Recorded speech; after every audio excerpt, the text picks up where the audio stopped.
নমস্কার বন্ধুরা, মোমোস কিচেনে আপনাদেরকে স্বাগতম জানাই।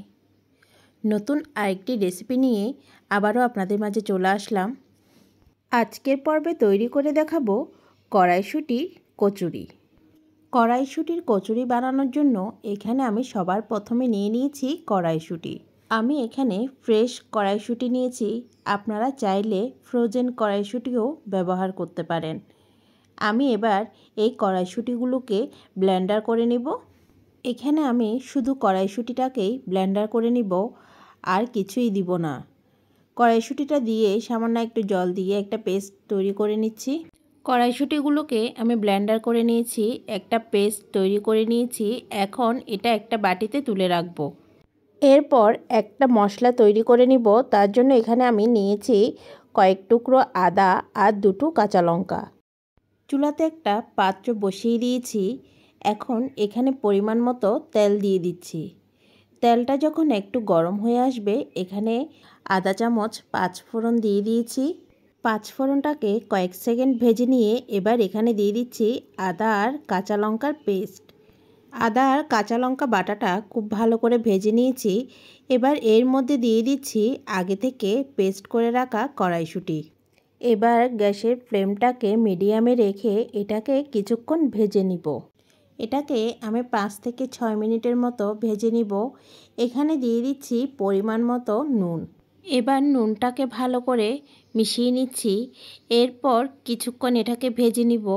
এরপর এখানে দিয়ে দিব সামান্য একটু চিনি। আমার কচুরির পুরটা তৈরি হয়ে গিয়েছে। এবার আমি এটা একটা পাত্রে তুলে রাখবো। পুরটা ঠান্ডা হতে হতে আমি ততক্ষণ এবার কচুরির ডোটা বানিয়ে নিচ্ছি।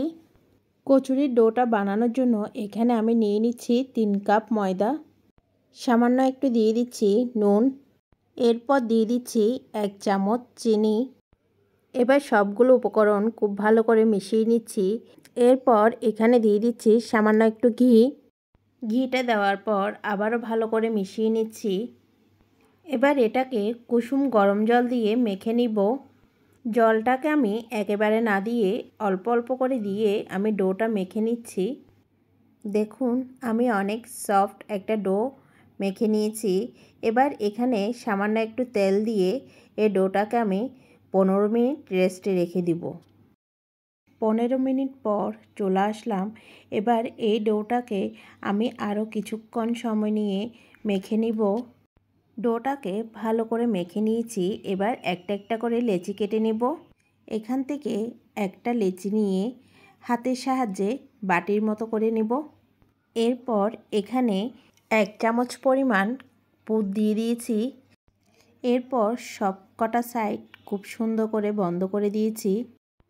ঠিক একই প্রসেসে আমি সবগুলো লেচি বানিয়ে নিচ্ছি। সবগুলো লেচি বানানো হয়ে গিয়েছে। এবার উপর থেকে একটু তেল ছড়িয়ে দিয়ে লেচিগুলোর গায়ে খুব ভালো করে তেল লাগিয়ে নিচ্ছি। এবার একটা লেচি নিয়ে নিয়েছি, এটাকে আমি গোল করে বেলে নেব।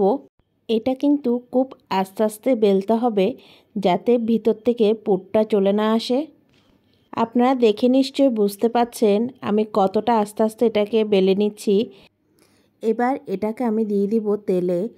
আমি আগে থেকে চুলাতে একটা কড়াই বসিয়ে দিয়েছি। এখানে পরিমাণ মতো তেল দিয়ে দিয়েছি। তেলটা গরম করে নিয়েছি। এখন এটাকে তেলে দিয়ে দিয়েছি। এবার মিডিয়াম আঁচে এটাকে আমি আস্তে আস্তে ভেজে নেব। উল্টে পাল্টে আমি দুপাশটা খুব ভালো করে ভেজে নিয়েছি। ঠিক একই পদ্ধতিতে আমি সবগুলো কচুরি ভেজে নিব।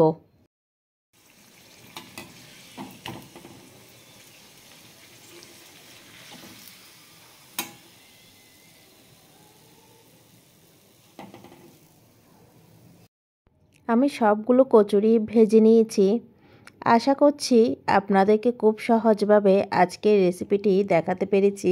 আর এই কড়াইশুঁটির কচুরিগুলো আপনারা চাইলে আলুর দম কিংবা ছোলার ডালের সাথে পরিবেশন করতে পারেন।